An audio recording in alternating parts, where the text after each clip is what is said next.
Hello friends. My name is Terry Gottholz and I'm with the Center for Global Education, and we have a very special hour for you today. We are going to be hearing from young people from coast to coast who are doing incredible work in their communities as part of the power of youth, fostering health, well-being, and unity in Canadian communities. And we have a very special guest here joining us. We have the Honorable Bardish Chagger, the Minister of Diversity and Inclusion and Youth, who is going to be interacting with the students and saying a few words and sharing what's going on the federal side of things. Needless to say, it's going to be a spectacular hour.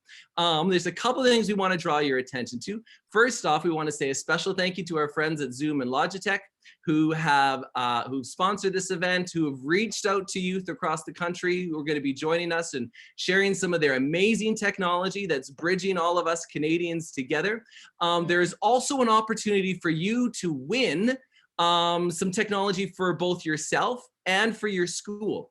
And so if I can have that screen put back on me for a second, we'll be able to share the hashtags that everybody is going to be able to win some technology for their schools and continue some of the great outreach that we see these young people doing. So you'll see there under Logitech Power of Youth Contest, POI contest, so the hashtag that's there, we would love for you to take a picture of yourself and your Logitech camera, your webcam that you're using in order to share that, and you're going to have your name entered into a draw. And we have some amazing prizes that we're going to talk about later on and let you know exactly what those are. But without any further ado, we are ready to go. So friends, as I said before, we are bringing youth together today to talk about the power of youth, to talk about the work they are doing fostering healthy, well-being, and unity in their communities from coast to coast. We're in the midst of a very challenging situation here in Canada. We know that we're dealing with COVID, we're dealing with coronavirus, we're dealing with a reorganizing of our society in many senses.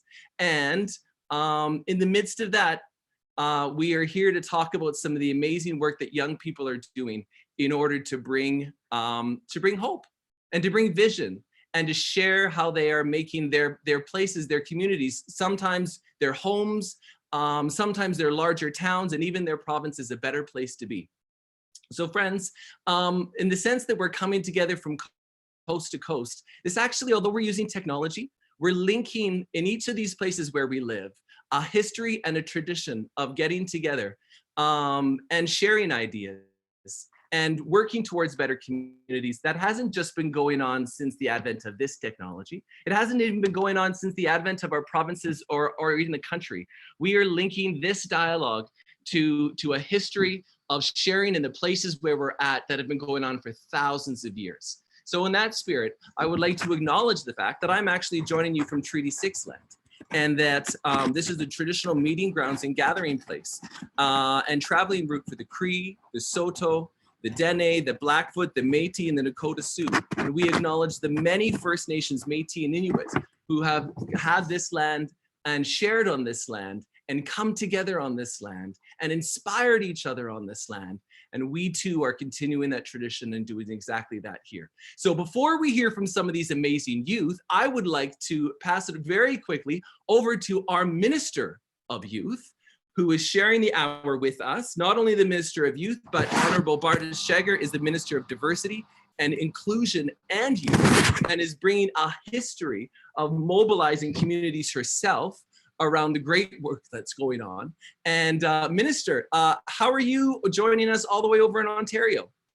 I am so excited to see that Alberta and Ontario are not so far apart, and the fact that the country can come together just by a little bit of technology. So it's amazing to be here with all of you. I'm so excited to listen and hear your ideas. I got involved when I was 13, and I didn't always believe that we could make the change, but we can.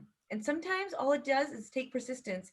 And you are not only the leaders of tomorrow, you are the leaders of today. And Prime Minister Justin Trudeau says that all the time. So I'm so excited to be hearing your ideas and the projects that you've been working on. Thanks so much, Terry, for having me. Now, Minister, you're a federal minister of the entire country, but you're actually saying that you began this not like an adult or in university, but when you were 13? I got involved in politics when I was 13 because I had a couple of ideas and the world wasn't ready for them always. So I was fighting for some of my friends and we fought for legislation on same-sex marriage. And it took us 15 years, but that legislation got passed. And today you can love whoever you want to love because, hey, love will conquer fear and love will conquer hate. So we stayed persistent and we brought more people into the conversation with us. And those people who weren't always sure, we listened to their concerns and anxieties, and we created safe spaces to have those conversations. And what we've realized, it makes our country and our world a better place. So yes, I think it's never too early to get involved. And I think that's why I was really excited to be involved with you today, because there's some people who are on here that were even younger than I was. And I think you've gotten it right. And I think you're going to help make sure the generation that comes after you gets involved even sooner. So you don't have to vote to be able to participate. You just have to have a voice. You have to have an idea. And you have to be willing to work with other people, whether they're like-minded or not, to say, let's make the world even better. And together we can do it. Amazing. I love it. We do not need to wait until we're in university. We do not need to wait until we're an adult, but we have people here today who are going to be sharing how they are doing exactly that.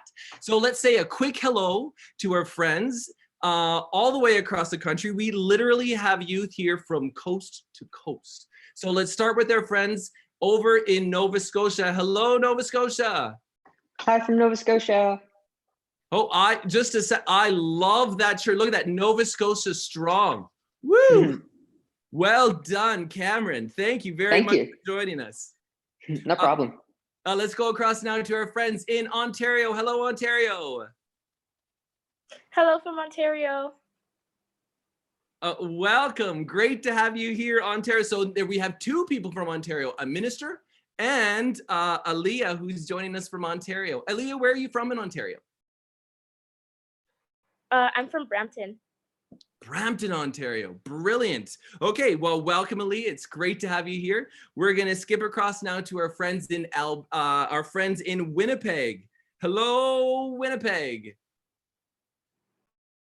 Hi from Winnipeg. Oh, welcome, Winnipeg. Great to have you here. And what is your name in Winnipeg?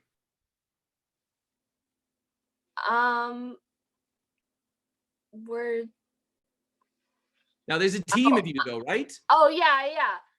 Frankie, and then we have Corbin and Mariah. We're a gender sexuality alliance. Oh, brilliant. Now, just a second. Now, Frankie, before I go any further, we actually skipped over our friends in Quebec. So I'm going to pop all the way back to Montreal, la belle province, and let's say hello to our friends in Winnipeg, in Quebec. Hi from Quebec. Hello, Maya. Great to have you here. Let's continue on now to our friends in Alberta. Hello, Alberta. Welcome, Maya. It's great to have you here. And last but not least, we're going to end with our friends on the West Coast. Hello, British Columbia. Hi, this is David from Vancouver. Nice to see y'all. Great, David, it's great to have you here. And isn't it amazing how this technology can do, Minister, where we can come, how often do we get together as a whole country? Where we get together our friends from the West Coast, our friends from the East Coast, and we can use technology like what we have here today in order to come together as a country to celebrate something that's good. We don't do it often enough, but I think that's the silver lining in this global pandemic, this national crisis, is that we can use technology for good. We can connect and we can see each other and be with each other. I often think about the people who don't have access though to internet like we might. So we have to make sure that they also have better internet so that they can also be part of these conversations. But I think we should continue doing this even post-COVID, because it's great to see our country together coast to coast. And I think we need to make sure the next coast is also connected with all of us. Amen. Amen. So let's do exactly that. So friends, you're going to have an opportunity to share the projects that you're doing. Now, I want to do one more thing. If we want to put that title slide back up one more time, because we want not just to have the people who are interacting for our 6 amazing young people. And actually, we did have a 7th who was going to be joining us today, but unfortunately, it didn't work out in the end to have Gracie joining us from Miss DeWass's school in Lease, Saskatchewan. But we'll let you know about her project because she has also done amazing work in her First Nations community. But we don't just want these people who are live and interactive to participate, as obviously we have many people joining us through the YouTube who are coming right now. But you can see the hashtag that is there. I guess I should point the other way. We have the contest, yes, which is where we want you to share pictures of you and your webcam. And we're going to be able to, Logitech has some prizes for both you and for the school, but we also want you to share some of the amazing work that you're doing. So if you're doing great work, we'd love for you to tweet it out. We'd love for you to share it in the YouTube discussion channel, and we'll bring it into this event. And we'll acknowledge some of the great things that you're doing in your community as well. So don't just wait to listen. We want to hear from you as well. So without any further ado, let's go now to Maya, who is joining us from Quebec. And Maya, can you tell us about some of the work and tell the minister about some of the work that you are doing? Over to you, Maya. Sure. So I just first would like to begin by acknowledging that the land where I live is a traditional and unceded territory of the Kanien'kehá:ka, and is a place which has long served as a site of meeting and exchange amongst nations. So hi, I'm Maya Hilcoat, and I'm in grade 11 at Trafalgar School for Girls in Montreal, Quebec. And throughout my 5 years at my high school, I've had many opportunities to help not only in my school, but in my community. So I'm going to be sharing some of those today. So to begin, at my school, I'm the head girl. And so a big part of my job is to help coordinate and organize the prefect team. And one of our main goals as the prefect team is to really bring our school together as a community.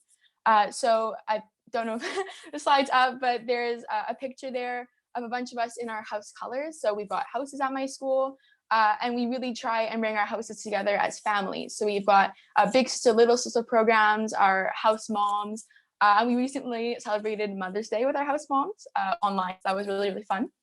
And then we also decided earlier this year to start a fundraiser for WIRES, which is an organization dedicated to helping the animals affected by the bushfires in Australia. And then I also run the committee for WOW, so Women of the World. And me and a group of people, we came together and we organized a week dedicated to the empowerment of women and girls around the world. Now, obviously, because we're online, we can't be in person anymore, and it changes how we get to interact with each other. But you'll see over there, it's on the right. The prefect, we decided to make an Instagram page. So we post weekly challenges, recommendations for books and movies and songs. And we even made a school-themed bingo for students to play. Next, I'm just going to talk a bit about World School. So first, what is World School? It's an international forum where 23 countries send 3 students each. We come together to talk about different issues for 2 weeks in a different country every year. So this year, me and 2 other girls, we went to Romania and we talked about healthy food from consumption to consumerism. And obviously the point of this is to talk about these issues from our own country's perspectives, but also to break down cultural barriers. So there's lots of cultural dances. We each brought classic foods from our countries to share with everybody else. And it was an amazing 2-week experience to really get to know these people from all around the world and to see how they live in their respective cultures. And then finally, I'm just going to talk about some of the volunteer work that I do. So last year, I started tutoring at my local library. So I tutored 2 siblings. They both had recently emigrated from South Korea. And so they didn't speak much English, but it was a really cool experience to get to know, to work with different students from around the world and how they each interacted with homework, and to see them really grow over the year from not understanding as that much English to really being able to read out sentences on their own and to understand it completely by themselves. I also spent my summer working at a summer camp. So I volunteered there for 2 months. And it was, there's a picture there, it's me and a couple other staff. And it's really about connecting kids with each other and with nature. So we went on canoe rides, we went kayaking, we made s'mores, and it was one of the best summers ever. I got to meet so many cool people and so many amazing kids. And then finally, my mom, my grandma, and we all started doing a presentation called Out of the Forest. So it tells the story of my great-grandparents who escaped from a ghetto in Belarus. And as a kid, I went to Jewish elementary school for 8 years, but I decided to go to a secular high school. But this was a way to really give back to the Jewish community, which is very present here in Montreal, and to really reconnect with my roots and where I started from. And that's about it. Thank you. Brilliant. Thank you so much for sharing. Minister, that's talk about a scope of activities and amazing work that young people are doing. Do you have any feedback for our young Montrealer? I have 2 questions. Premièrement, c'est vraiment un plaisir de voir quelqu'un de Québec ici avec nous. Nous sommes fiers parce que nous sommes un pays avec 2 langues officielles, donc on peut parler les 2 langues si on veut. Maya, can I just know how and where you find all of these opportunities? Like, it's amazing because I actually think when it comes to youth, we are global, right? So yes, we can think local, but we have to act globally because we are so connected. So my first question, because I know there's many people watching and wanting to probably know as well, is where do you find these opportunities and how do you create them? And second of all, speaking with somebody who's from another country who doesn't speak English or French, can you communicate, or do you just consider that a barrier and not try? But I would love some advice, because I think what we're seeing within communities across the country is a lot of hardships right now, and people are being discriminated against. And sometimes it's because people just don't know better, but sometimes people are being intentionally ignorant and hurtful. And I don't think that's part of the solution. So would love to know your thoughts as well. Yeah, sure. In terms of where you can find opportunities, so I'm really lucky in that my school offers many of these. My teachers are all really supportive, and they really help me kind of find these opportunities and get involved. They're really, really supportive. So for example, World School, that's offered at my school. But it's also just like a little bit of, it's reading the news and then doing your own research. And a lot of the times there are organizations that have already started to help. And so it's a matter of reaching out and asking if you want to, because most of the time people aren't going to turn down volunteer work, because it's really, I mean, it's just to help the cause, right? And then in terms of how to communicate to people who necessarily don't speak the same language, I think a lot of people focus mostly on speaking as a way of communicating, but there's hand gestures, there's writing things out, there's pointing, there's, you can have a fun time. You could share a joke with somebody who doesn't necessarily speak the same language, because from the way their tone of voice when they laugh, like, these are different ways in which you can communicate. So personally, when I was working with the 2 kids who didn't necessarily speak a lot of English, we used Google Translate a lot. We pointed at things, we made jokes that kind of, you almost form your own sort of language. I mean, it's not like a real language, but your own way of communicating. And it takes a bit of time. That's definitely true. But it's 100% worth it. Like, I think if you're willing to put in the effort, you'll see that the rewards are far greater than the work you put in. Now, we are Maya, I feel that we could talk to you all day long about some of the work that you're doing. I mean, not just here, but all across the planet.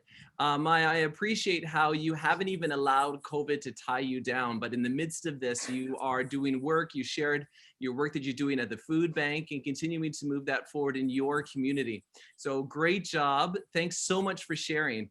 Let's go across now to our friends in Nova Scotia. Cameron, can you tell us about some of the work that you are doing, that the communities in Nova Scotia are doing, and that you're able to share with us? Cameron, over to you. All right, so my name is Cameron Smith, and before I start, I would like to begin by acknowledging that we are in Mi'kma'ki, in the ancestral and unceded territory of the Mi'kmaq people.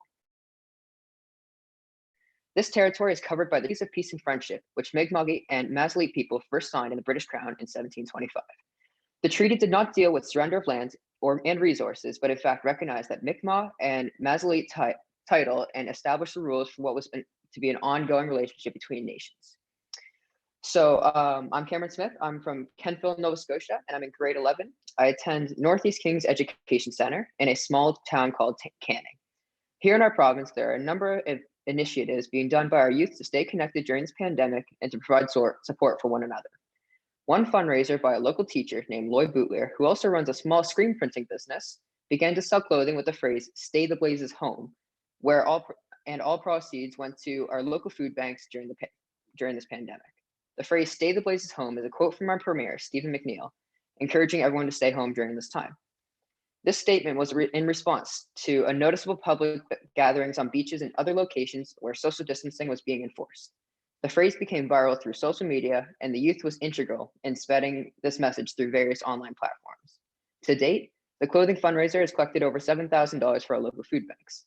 Without the involvement of the youth to help spread the message, it is likely that this fundraiser would not have gained such momentum. During this already mentally and emotionally stressful time, Nova Scotia has had the largest mass shooting in Canadian history. Because of social distancing and health protection measures, it has made grieving and supporting each other even more challenging, and not knowing how to support each other when the pandemic is forcing people to stay far apart. The same screen printing company launched shirts that say Nova Scotia Strong on them, like this one, and it is raising money to donate to the families of the victims, of which one was a teenager. I'm currently wearing one of these shirts. So far, over $13,000 has been raised. People have really taken to the Nova Scotia Strong message and have further increased our community connectedness during another stressful period. Also, a running group in Truro called the Truro Run Tribe have created a My Home course where the participants have 1 week to run 5 kilometers from their own home. Almost 1,600 people have signed up for the fundraiser, with all proceeds going to families of the victims. Lots of teens are taking part in this event, allowing them to participate in the race, when they otherwise would not be able to because of the pandemic.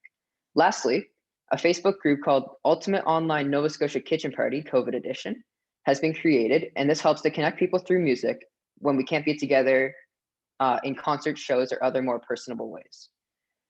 The group has helped youth share their love of music and connect with others all across Nova Scotia and beyond in a new and engaging way. Overall, there is lots being done by the youth of Nova Scotia to stay together and connected as a community, and we will remain optimistic about the future. Incredible. Isn't that incredible to see that again, the opportunities to plug into maybe not just your initiative, but the initiative that your community is doing, that you can be a part of something in the midst of not just the incredible COVID crisis, but what happened in Nova Scotia on the shooting. Minister, do you have any thoughts or questions for our young Nova Scotian? I would definitely say, Cameron, I admire your strength. I can feel it all the way in Ontario. I want you to know that Canadians from coast to coast to coast and around the world stand with Nova Scotia. It was absolutely horrendous what took place. But your ability to come together, I'll tell you, I've not ever lived anywhere but Ontario, but when I come to the East Coast, I love just the amazing opportunities that your communities do. I'm wearing my Kindness is Not in Quarantine shirt because it's supporting our local hospitals to ensure that our frontline essential workers have the equipment they need. And I think it's amazing because when you take ideas like a shirt, because you need to put clothing on, that you can actually support in advance a message, first of all. Second of all, you do great fundraising and it helps so many other people. Cameron, the question I'd have for you is, oftentimes people don't recognize that youth are like the second largest population in the country, like the demographic. So you are a force. And if we can bring you into the fold, we can actually get a message across a lot faster. And because you embrace technology, because you've been with this online kitchen party and so forth, you can send a message not only to your community, but to the whole country and the world. So how is it that Nova Scotia understands so clearly that youth are actually the solution and we need to engage them? Well, I have an idea for our next conference. We have got to have a Canada-wide kitchen party. All right. So I'll bring the kitchen, I'll bring the spoons. I'm an expert spoon player. Is there an instrument that you might have a persuasion towards? I can play the. Yeah, sorry. Cameron, go ahead. I can play the guitar. I can do anything like that if you want. That would be a lot of fun. Cameron's got the guitar. Minister? I used to play the viola, so I might be able to pluck a couple of strings. I can bang on a desk really good. Perfect. And I can dance. And dance. All right, so we'll have a little bit of both. Now, everybody's heard it. We're going to come together next as a Canada-wide kitchen party. Zoom and Logitech. Do we have? Well, hopefully we'll have them on board for that one too. All right, so let's continue to go across our country, and let's hear now from our friends. We're going to skip across to your own province, Minister, and hear from Aliyah in Ontario in Brampton. Aliyah, over to you. Hello. Before I start, I'd like to acknowledge that we're on the traditional territory of the Mississauga Credit First Nations. My name is Aliyah. I currently attend David Suzuki Secondary School, and I'm in the 11th grade. My school is named after the famous environmentalist David Suzuki, which is why we are extremely eco-friendly. We've shown our appreciation for the environment through our platinum certifications that we've achieved through recycling programs, composing programs, and many more. I am currently one of the leaders of my school's BSA named United Souls. Our aim is to both empower and promote positive images of Black youth today within our community and soon the world.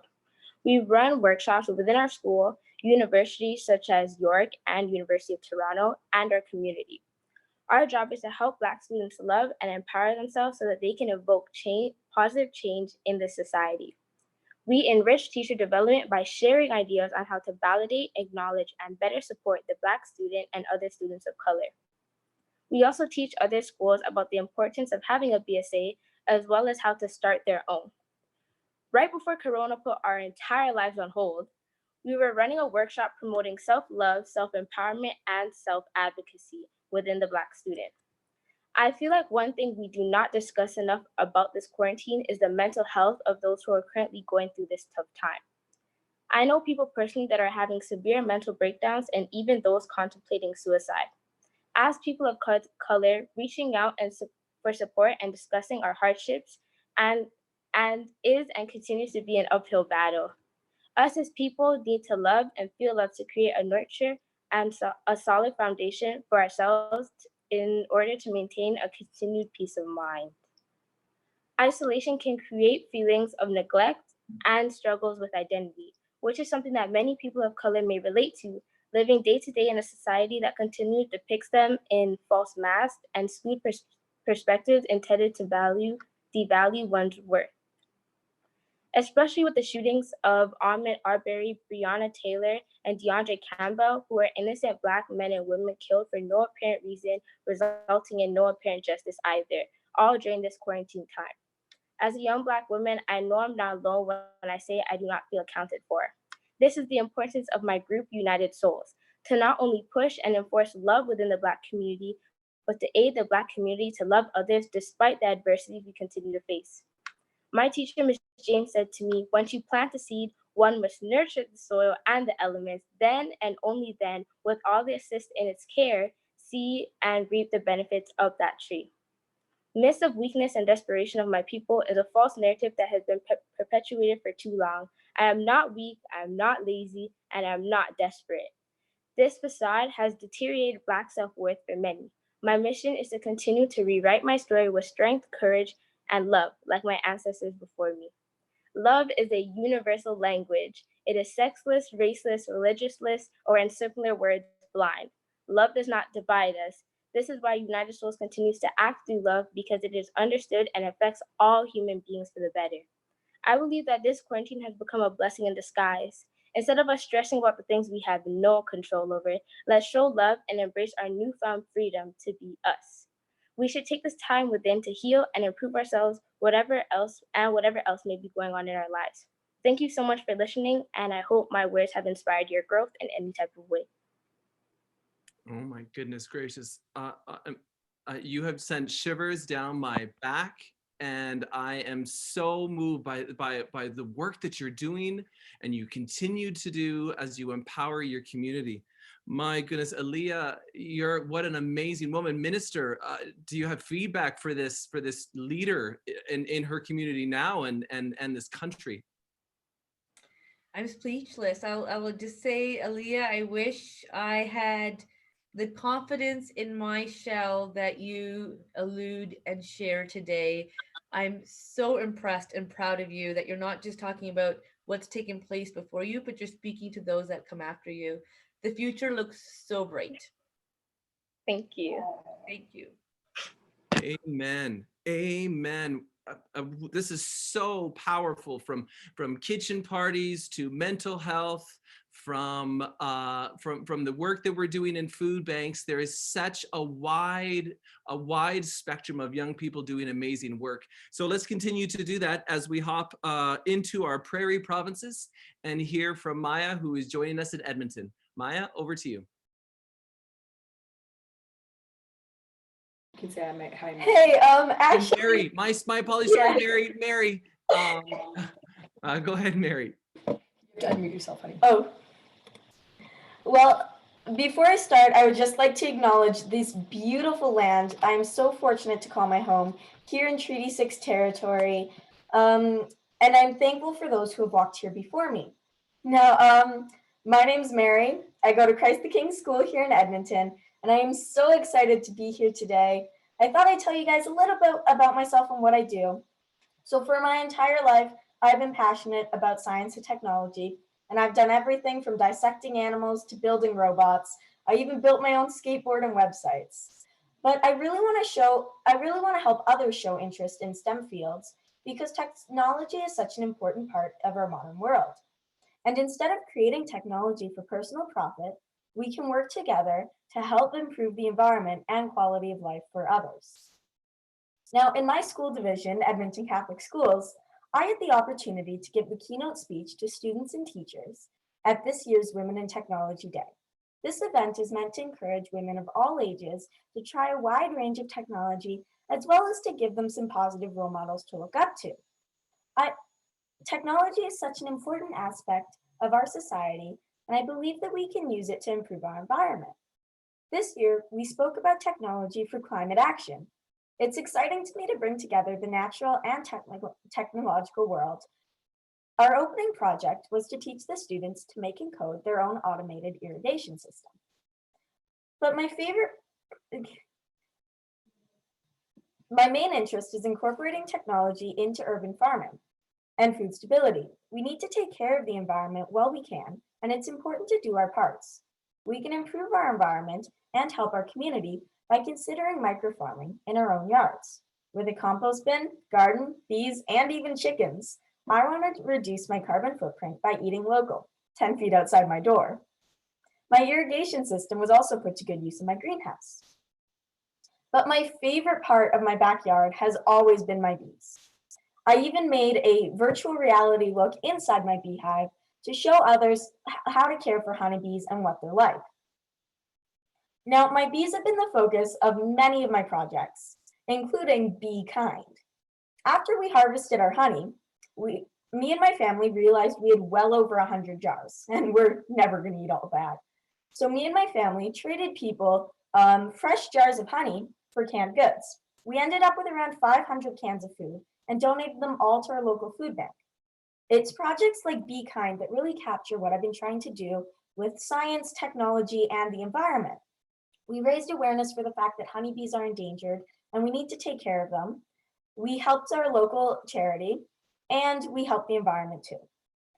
There's no way to tell what the future is going to be like, but I really hope that with enough work, sustainable urban farms can be a part of that. Thank you. Mary, that is incredible. I love the fact that you're reaching out and you're sharing with your local community, but you're actually sharing something that you created with nature. You know, like it's like what you're reaching out with is something that is not just a creation of yourself, but it's a part of the nature, part of the place where you are, and you are co-creating this sustaining life force that you in turn give out through food, through your bees. What an amazing grounding way of sharing yourself. Well done, Minister. Look at this. Holy smokes, talk about great things going on in Alberta as well. Over to you. That is amazing. Edmonton is in the house and representing so well with Mary. I wrote down the link when it comes to checking out what the bees do. I am so interested in being able to experience tech for good. And it's true, because technology is good. What I really admire, okay, I admired everything that you said. I chose to be a woman in science in grade 6. I went to a day with a difference, and I saw all these women in front of me that were in fields of science. And then I realized that I could go into science as well. So I think it's amazing that you are speaking about women in tech, so that not only the current generation, but future generations know that women belong in any field that they want to be in, just like men belong to be teachers and, nurses and whatever else.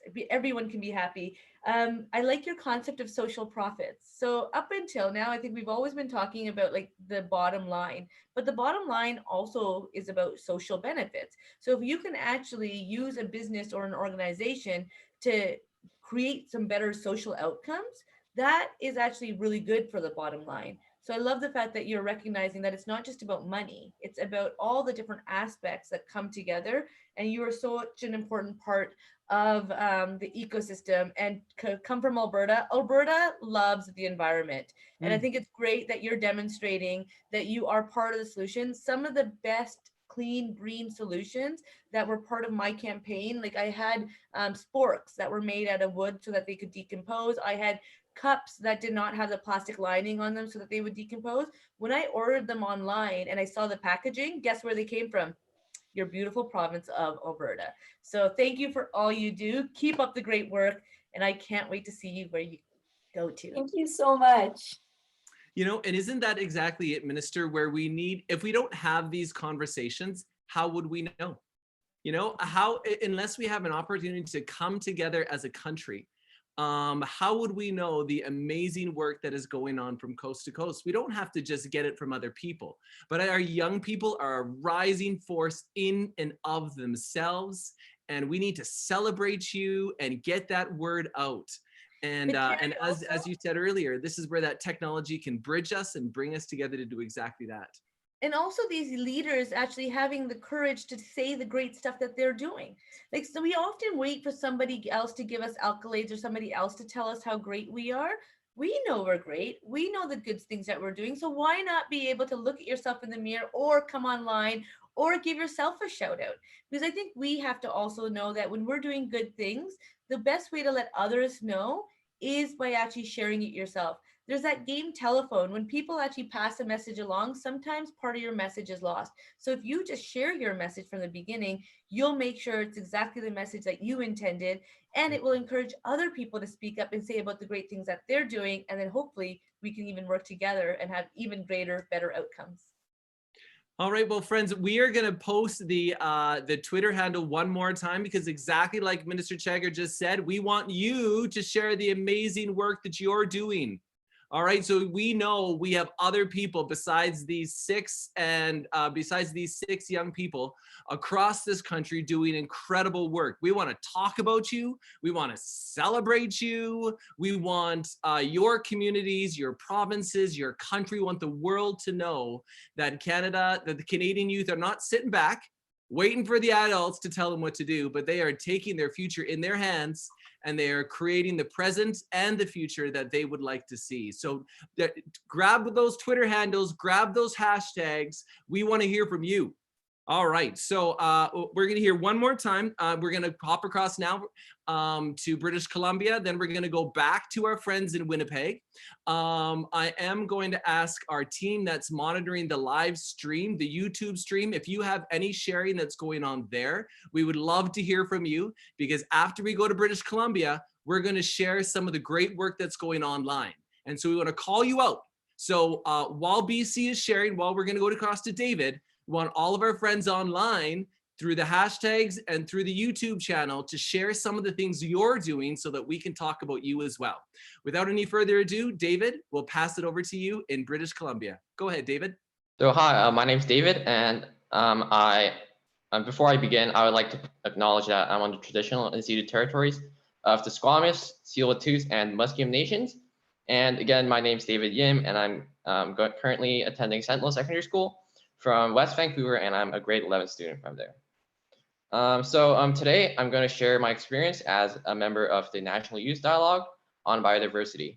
So for people who are not familiar with what the National Youth Dialogue on biodiversity is, it is about synthesizing a demand for action from youths and communities across Canada and presenting a white paper to UNESCO as an end product, expressing a unified voice for youth demand on action towards biodiversity conservation. So, and also another major focus for this youth dialogue was to help the general public know about biodiversity, and so that they could contribute more about conserving the biodiversity and have thoughtful choices regarding biodiversity. So through this experience, I was able to meet some people who share similar passions with mine. And so naturally, I enjoyed the opportunity to freely communicate with them through online sessions and journal entries before the writers' retreat. Now, during the 3-day writers' retreat in Edmonton, I learned a great deal from collaborating with others during our short session, as we conducted research that would allow us to write a meaningful report addressing the UN's Decade of Ocean Science. So also the report's 3-day deadline meant that our team had to work tirelessly for long stretches, and yet surprisingly, I found this workshop's intensity to be quite enjoyable. So my experience as a member of the National Youth Dialogue also influenced me even after the writers' retreat. I was inspired from the National Youth Dialogue to write about ocean sustainability and synthetic fibers for my individual research report in my seminar course in school.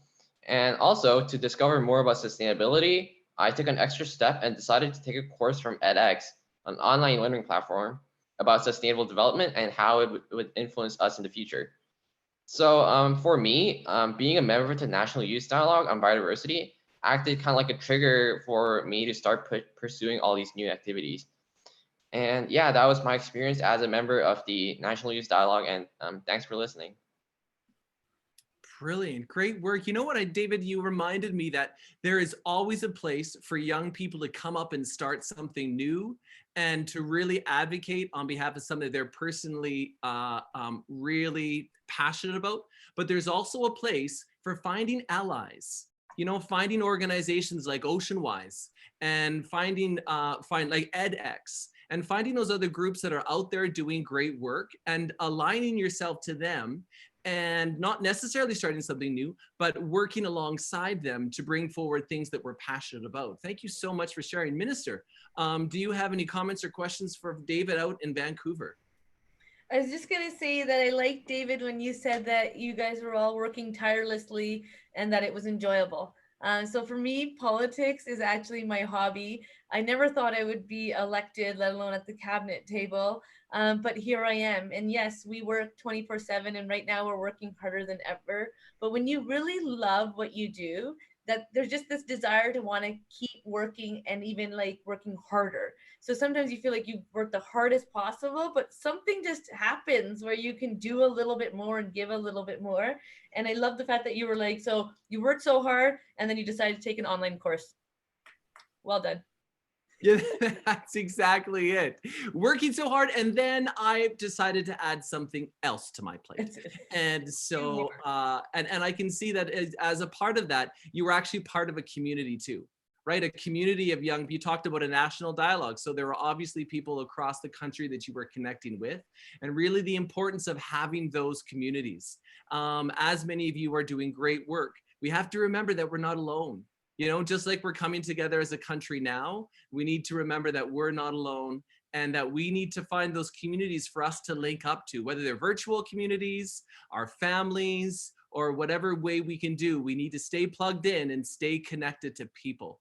Well, now I said we were going to share some of the great work that's going on online, but before we do that, we are going to go across to our friends who are joining us in Manitoba, in Winnipeg, as a last of our online students who are going to share the great work that they're doing. So without any further ado, over to Winnipeg and our friends there. Hi, I'm Frankie Hilton, and I use they, them pronouns. Hello, my name's Corbin Brown, and I use they, them pronouns. Hi, I'm Mariah Miar, and I use she, her pronouns. We would like to begin today by acknowledging that the land on which we gather is Treaty 1 territory. This is the traditional lands of the Anishinaabe, Innuwak, Dakota, and the homeland of the Métis Nation. Frankie, Corbin, and I are a part of the Gender and Sexuality Alliance group at Collège Jean Sauvé in Winnipeg, Manitoba. Last year, in early March, a couple of students in the Gender Sexuality Alliance group had the opportunity of a lifetime. Amongst a handful of schools nationwide, in collaboration with Taking It Global, 12 Canadian Gender Sexuality Alliance groups came together and wrote a handbook that tackles gender-based violence and discusses ways to go about creating safe and welcoming environments in our schools. This handbook is now available nationwide. At our school, we have made it a priority to ensure that each person at Collège Jean Sauvé has their pronouns respected. Whether that be changing pronouns on report cards or having teachers provide a preferred pronoun section on a worksheet at the beginning of a new semester. This is in place to ensure that each student at Collège Jean Sauvé feels valid and accepted. We've also normalized asking for pronouns, doing so by providing our pronouns when we introduce ourselves, and giving information about the different types of pronouns that are out there. We've started normalizing bilingual gender-neutral pronouns in the classroom, using they and elle, and encouraging teachers to include examples using those pronouns in lessons. We've also created a safe space for our community by providing an accepting Gender Sexuality Alliance and school environment. Our Gender Sexuality Alliance is doing our best to promote inclusivity and a positive presence throughout our school and community by providing a Gender Sexuality Alliance library and frequent information nights for future Collège Jean Sauvé students and their parents. We've also done our part in helping local resources by doing fundraisers and participating in the activities they provide. We have made an effort to spread awareness throughout our community with posters, presentations, trips, and active Gender Sexuality Alliance Club. Even during these rough times, we've done weekly online video meetings and virtual game nights and group chats through text to support other Gender Sexuality Alliance members who are in less supportive environments in these times. Thank you.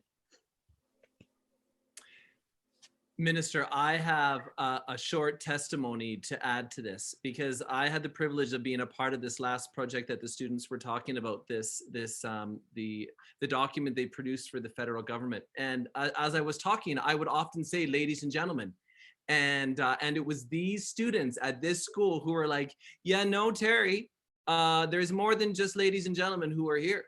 And so, and as because of their advocacy, they have changed how I speak, and even a little bit more than that, because I think that speech reflects other things. And so the great work they're doing around pronouns hasn't just affected their classroom, but it affects all the friends who I address in any of the work that I do. So a special call out to the power of these young people. Whew. Minister, do you have further feedback for them? I was going to say it doesn't just change, but it makes our communities even better. One of the things that what they did in the Ministry of National Defense is now when they report, they actually report with gender neutral pronouns. So when somebody else is actually reading what's taken place, you don't have like these perceptions as to what somebody might be or whatever else. They're actually just looking at the facts, and that's what really matters. So it's actually a different way. And when you take pronouns out of something that you're reading, it's amazing to see how your brain just doesn't know what to do, but it's actually for the better. And so I'm really impressed with it. I have not personally seen this document, but I am going to ask. I just sent my team a message to say I need to see this document because I want to make sure that it is accessible and readily available. This is the kind of stuff we need. I am really impressed with the fact that you are leading the charge when it comes to this. And I'll tell you, it reminds me of when I was fighting for same-sex marriages. People could not even understand why I was, but I was fighting for other people, but maybe I was fighting for myself. You just never know. And I think that's what's important, is to make sure that we have voices, that we're part of that dialogue, and that we push in a way that actually makes our communities better. And Terry, I'm so impressed. that you're able to take information and not say, oh, it's, you know, people who are younger than me so that you know better because we're the adults. No, they know really good stuff. And it's about that inclusive world. So I'm the Minister of Diversity and Inclusion and Youth. And we've done a really good job to say in Canada, diversity is our strength. And we are starting to acknowledge that youth is the second largest demographic and they need to be part of the decision-making table. But we're not always so inclusive. We think we are, but we're not. And that's why I'm impressed that we're pushing to make sure that we actually have that inclusive Canada, because my vision is my Canada is an inclusive Canada. And I think this last presentation is going to ensure that we get there. So thank you so much, Corbin, Mariah, and Frankie. Amen. That is so exciting to see this and all the changes that these young people are doing. Friends, I want to share with you some of the feedback you're getting online because it is going crazy. So let's see. So Alisa Scalar said, and I apologize if I'm mispronouncing last names, says, what impressive young people. This makes me feel so proud and hopeful for the future of our country. And then Mija says, moving Alyssa, so thoughtful and universal, onward and upward as you empower others. Luke said, talk about consuming locally, way to take it to the next level, Mary. Hannah said, kitchen party. And we'll continue to provide some more things that are being shared online. But Minister, can you tell us, these young people aren't just working by themselves, but we have a federal government who's coming along beside them, behind them, in front of them, doing incredible work to help this move forward. Minister, over to you.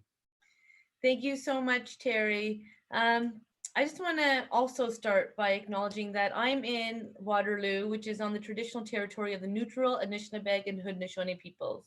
And I really want to thank the Center for Global Education for organizing this event, The Power of Youth. Every single time I say the power of youth, I pause because it is so powerful. And sometimes I'm not even sure we're aware of how much power is there. And it's an amazing opportunity to explore global and national issues and to celebrate your potential, all of you, to shape a better future. And I know Gracie was not able to present today, but I'm looking forward to hearing what Gracie had to give, as well as the many of you that are online and participating. You have the power to change the world as you build communities and inspire citizens of Canada with your proud achievements. I believe in your power to foster health, well-being, and unity in communities across Canada. And I see a lot of leaders here today, and I look forward to continuing our work together. And I'm excited to have heard of some of the efforts that you're making and the positive impacts on your local communities. Je crois en votre pouvoir d'aider la santé, le bien-être et l'unité des communautés au Canada. Je vois beaucoup de leaders ici, et je veux en savoir plus sur le bien que vous faites dans vos communautés. Today is also an opportunity for me to join in conversation with all of you from across Canada on the topics of community, connection, and citizenship. And I want you to know, though we're meeting for the first time, it's only the first time. And it can't be the first time if we don't have a second time. So that's a challenge to you. Let's make sure we meet again. After all, there's a big link between what you do and the work of our government. Through Canada's youth policy, our government wants to ensure that you are equipped to live healthy and fulfilling lives and be empowered to create positive change for yourselves, your communities, and the world. Supporting youth and amplifying your voices will help build a stronger, more inclusive Canada, and we talked about that. I'm so pleased to see that despite these difficult and uncertain times, we are still finding ways to connect and support each other, and not just connect and support each other, but you're actually reaching out to other people that are not part of the conversation to ensure that they're also taken care of. It's a very challenging time for young people. The health and safety of all Canadians is our government's top priority. Our government is doing everything it can to be there for you, as you all do your part in following the advice of health officials and by respecting physical distancing and self-isolation guidelines. We know it's tough, but it's so impressive the way that you have come through. We know that COVID-19 is affecting young Canadians in many ways and in many unique ways, and you're also sharing some of those with us. And that's why our government is implementing a wide range of measures designed to help young people, including students, job seekers, and youth looking for service opportunities. This provides me an opportunity also to talk about the Canada Service Corps. So we have actually expanded the number of micro grants available. It used to be 1,800, but now we have 15,000 micro grants that are available for youth between the age of 15 and 30. And so if you're not 15 years old yet, you can still work with other youth and be part of a group of young people that are advancing a voice. And that's why I really liked the diversity of setups that you had within the presentations. And when it comes to Canada Service Corps, as was mentioned, Taking It Global is an amazing forum. We're working with Taking It Global because they are connected to the very people that government needs to be connected with. And like some of you mentioned, it's also really important that we take care of our mental health. And that is why we're doing our part to check in on friends and family and maintaining our social connections through technology. Hashtag Tech for Good. With school closures and reduced access to community resources, the Kids Help Phone is seeing increased demand for its confidential 24/7 crisis support services, which are available online by telephone and through text messaging. Les écoles sont fermées et les ressources communautaires sont moins accessibles. C'est pourquoi plus de monde appelle la ligne Jeunesse J'écoute pour les services d'aide confidentielle 24/7. Ces services sont disponibles en ligne, par téléphone, et par texto. We provide extra funding to this service to help young people and ensure that no call or text for help is left unanswered. But I also know that there are people who are living in homes or in situations where they're not able to get to a phone or to speak someone openly in confidentiality. And some people don't have access to a phone either. So that's why we always have more to do. We're also offering additional mental health supports to all Canadians through a new portal called Wellness Together Canada. Whether you're feeling stressed or sad or interested in learning how to maintain your mental health, I encourage you to check out the free resources, tools, and professional support services available online. One of the Prime Minister's Youth Council members and a group of other youth across the country have also come up with the Can Youth Network. I encourage you to check them out. And they have been working with Health Canada and the government of Canada to ensure that we are reaching out to young populations and making sure that we are exactly where you are looking for information.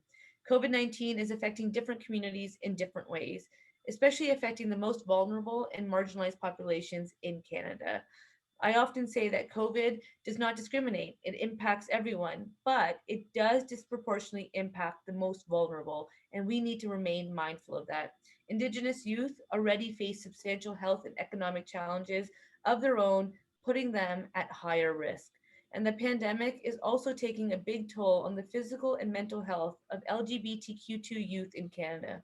Many are living with their families in lockdown where they're not able to be accepted or to feel safe. These communities and other vulnerable Canadians are most in need of our help. We all need to support each other through understanding, empathy, and cooperation. Remember that diversity is our strength. Fellow Canadians are counting on young people because you all have important roles to play in preventing and stopping discrimination, stigma, and racism from spreading, and in fighting disinformation and helping people find accurate and reliable information about COVID-19 from health authorities. And all of you here are involved in community building, which means you are playing a role in forging connections and creating networks, making the country and the world a better place. Together, we will emerge from this pandemic stronger than ever. I want to remind you that your voices and your concerns matter. As our Prime Minister Justin Trudeau has said, Canada's youth are not just the leaders of tomorrow, you are the leaders of today. We value the power of young people, your ability to challenge ideas, to innovate and to engage with each other and the world around us. Nous croyons au pouvoir des jeunes, votre capacité à imaginer, à innover et à vous connecter entre vous et avec votre milieu. That's why today I'm so eager to be with you today, to hear your thoughts and ideas, to be taking your questions, and really recognizing that every single level of government needs to work better together. And I really want to give a huge thank you to the schools involved today. And of course, all of you, our students. For me, my teachers were people in my lives that helped broaden my horizons. And I'm so thankful to the opportunities they created And I'm glad that, some of you mentioned that it's through your schools that you receive this information. I know that you have a lot of work to do, but as Terry said, you're not alone. We're all in this together. So let's support each other. Let's keep working together. And I hope you know that you have a partner in the federal government. And I'm so proud to be your voice at the cabinet table. Thank you so much. Merci beaucoup for having me here today. Minister, thank you so much for those inspiring words. And thank you. It's exciting to me to see that it's not just the youth portfolio you have, but with the diversity that you have in there as well. And as you can hear, we have such a diverse array of young people doing incredible work. And in that spirit, I do want to acknowledge Gracie, and who unfortunately the internet on the Little Pine First Nation where she would be connecting from, she didn't have enough data on her phone to connect, so she couldn't join us today. But Gracie, we are going to make sure that your work that you're doing around the environment in your community, the brilliant work that you've done in your school and on your reserve as well, has been so significant as you make those transitions. And we want the world to know about the great work that you're doing, and want to help amplify that as well. Because whether we're in rural Nova Scotia, we're on the West Coast, the East Coast, big cities, First Nations, it doesn't matter where it is, young people are doing incredible work. So thank you, Gracie, for being a part of that. Friends, we have a couple of minutes. The minister we're up on time, but the minister has been gracious enough to give us a little bit of extra time. I'm sure you have a very busy schedule, and we have a whole bunch of questions. So we're going to start with Aliyah. And Aliyah in Brampton, would you like to ask a question of the minister? After that, we'll go to Maya. Okay?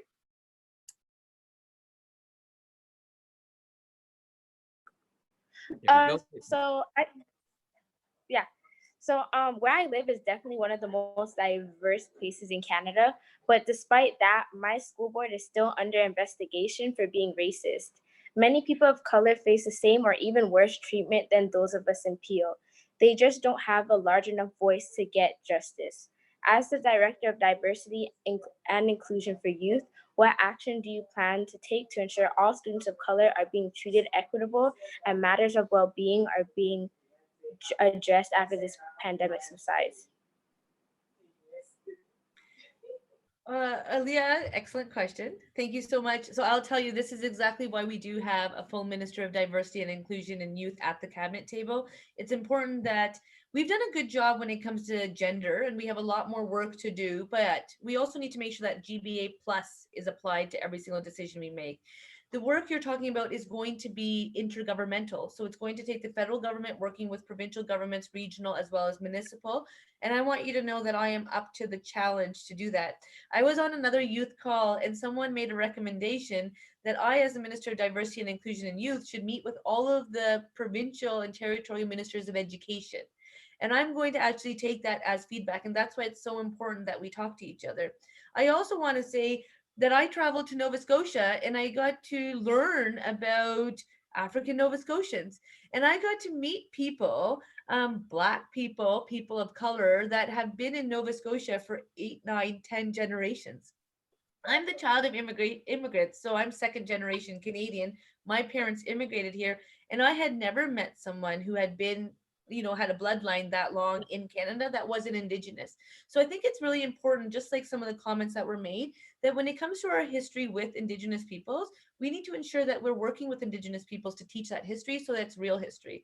And I think when it also comes with other communities, we need to be working with people within those communities to teach it. And like so that whole concept about nothing for us without us. And I think that's what we need to start advancing more so. And that's why I really do appreciate the youth movement currently, is that about that inclusivity and making sure your voices are being heard. And Aliyah, you're not waiting for somebody else to speak for you. You're speaking. And you're laying a foundation for the people who come after you. And that's what it is. And you're going to hear people that are going to say that you can't do it. But we don't live in Canada, we live in Canada, and you can do it. So keep doing what you're doing. Know that you have allies, and we need you more than ever. And whatever I can do, the last thing, I will make sure that Terry has resources to share with you. We also have an anti-racism secretariat, which is helping government with policies and understanding where sometimes those nuances that they're not aware of are. We want our boards to reflect our country so that the decision makers of our country represent the diversity, not just visible diversity, but invisible diversities as well. That's why we also want to have youth on boards, because it's important that your voices be at the table and be heard. We also have a youth secretariat as well as an LGBTQ2 secretariat. Those, sorry, those three secretariats fall under my portfolio, and they're working together to ensure that we're addressing some of the concerns you're talking about. Thank you. Great Aliyah. question. We don't live in Canada, we live in Canada. Whew! Look at that. We got a whole bunch of Canadas here, as well as these Canadians do this amazing work. And yet, as you say, we're not there yet. We're not there. You know what? But when we have more opportunities like this to come together and to use this technology to share ideas and hold each other's feet to the fire, then we're going to get further down this journey. Great question. Thank you, Aliyah. We have time for one more question, Maya, and then we're going to end off with a reminder in terms of how people can continue to be involved in this dialogue. Pass it over to Maya for her question. En premier, je veux juste vous dire merci beaucoup pour inclure français aussi dans la conversation, puis aussi pour parler avec nous aujourd'hui. Donc, thank you very, very much. My question is, as youth, how do we, especially if you haven't already had that sort of a background, already started working with an organization, how can you start helping the more vulnerable during this pandemic? And also, how do you think this will affect how we help people, how we interact with communities in the future?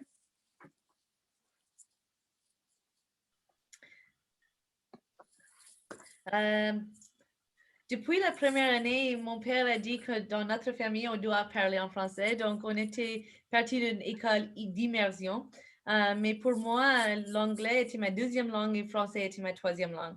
La première langue, c'était Punjabi, parce que c'était la langue qu'on parle à la maison. Donc, moi, je suis fière d'être trilingue.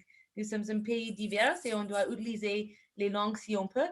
But it goes beyond language. It goes to exactly what you're talking about. When we want to connect and we want to make a difference, we can make a difference for good or for bad, right? They always say misery loves company, but what people have discovered, and I have discovered, that happiness loves company too.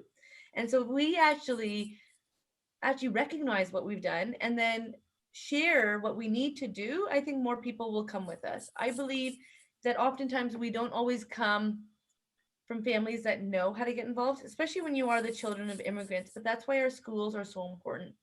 I think now that we have so many online tools, being able to explore ideas, you were absolutely correct, Maya, when you said you can find information, but you have to make sure it's good information, and you have to make sure that you're in a safe situation. And I believe that the youth movement that you are all part of, if you never forget that youth energy you have, it won't stop. And I think oftentimes what's happened with generations before us is that, you know, we get busy with life. But we also have to get busy with making sure that our communities are as great as they can be.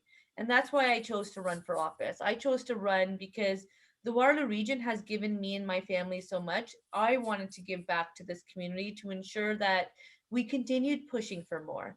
Like, to never, the status quo is not good enough. I'm really happy and really satisfied with the work we've done, but I want to do more, because just like Justin Trudeau says, better is always possible, and we have a lot more work to do. We're not done yet. So let's keep going and let's keep doing more. And the power of youth is a group of people that we have actually done well to tap into. It was one of the first things the Prime Minister did, because he's the original Minister of Youth. And now he's allowed me to take on that role and to work alongside him and all cabinet ministers. But we do need to recognize that the best natural renewable resource we have in our country is our people. It's you. And so we need to make sure that you're invigorated to want to not only be, but see the change and help create it.